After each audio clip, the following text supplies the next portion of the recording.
Concern over bird flu is growing among some health experts. One point of concern is the spread of the disease in cattle. Nearly 900 herds across 16 states have tested positive.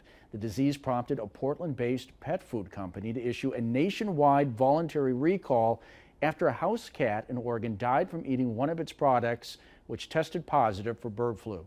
Meanwhile, in neighboring Washington state, bird flu killed more than a half of the big cats at a sanctuary. It's unknown just how the animals contracted the virus. When we come back,